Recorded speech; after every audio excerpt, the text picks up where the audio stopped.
The death of George Floyd at the hands of the Minneapolis police gained massive news coverage when the video of the incident was released on social media and other online platforms. It sparked the Black Lives Matter movement and brought renewed attention towards racial injustice against people of color. The video served as confirmation to many that racism still exists in present-day America. Today I will be talking about how racism has been and is still prominent in America by reviewing the historical events in the United States that has contributed to the continuation of prejudice in both the country's political and social climate. Starting with slavery in the U.S., most importantly, the failure to fully reconstruct the South, the treatment of Native Americans, and the influence of imperialistic ideas on the American people. And as a person of color, I too have experienced my fair share of discrimination due to the color of my skin, but that's not really my point here. As I progressed in my academic career as a student, I couldn't help to notice the historical evidence of this nation that has aided in the passage of prejudiced ideals, no matter how underlying they are. I'm not saying that all Americans are racist, simply that America has a reputation to favor its white men. I believe as this nation's next generation is next adults, it is crucial for us to recognize said pattern in prejudice and prevent it from ever repeating.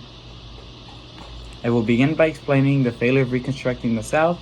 Then I will reveal how Manifest Destiny gave the U.S. the divine duty of stripping Native Americans of their land and culture.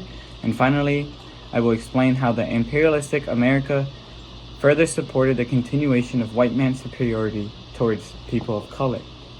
Reconstruction began following the end of the Civil War from 1865 to 1877, and the assassination of President Lincoln made President Johnson in charge to ensure the reconstruction of the South. Though despite disliking the Southern elite, he denied any legislation from the radical Republicans to punish the South. He preferred a laissez-faire federal government which stayed out of the state's economic and social affairs. The final nail in the coffin for Reconstruction was after the election of 1877, when federal troops were called off from the South and gave Confederate leaders back in charge of both office and federal government, giving white supremacists the power again in the South. That then proceeded to pass legislation like black codes and voter qualifications in order to keep freed slaves oppressed.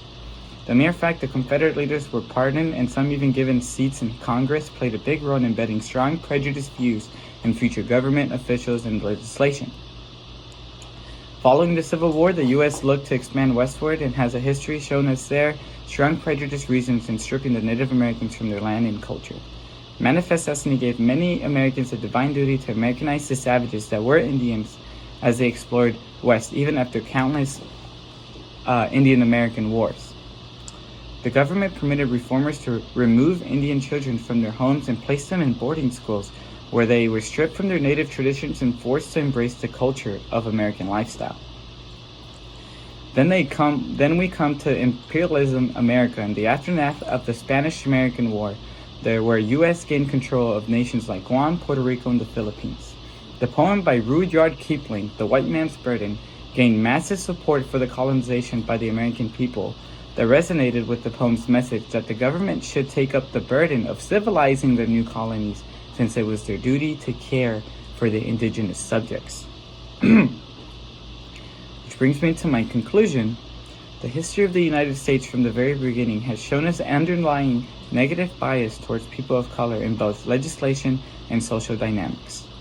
Starting with slavery and the ultimate failure to fully reconstruct the South that allowed Confederate leaders to gain seat in Congress and state government.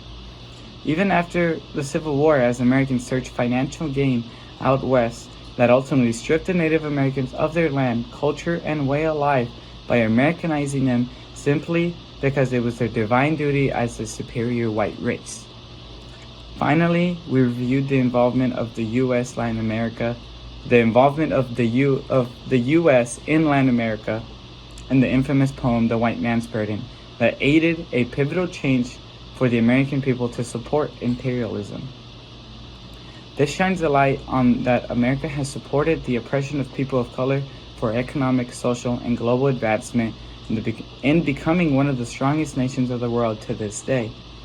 Though even in modern era of 2020 America, where such need for oppression is no longer needed, we are still witnessing social injustices like George Floyd shooting, with an incumbent president refusing to denounce the white supremacist group on national television.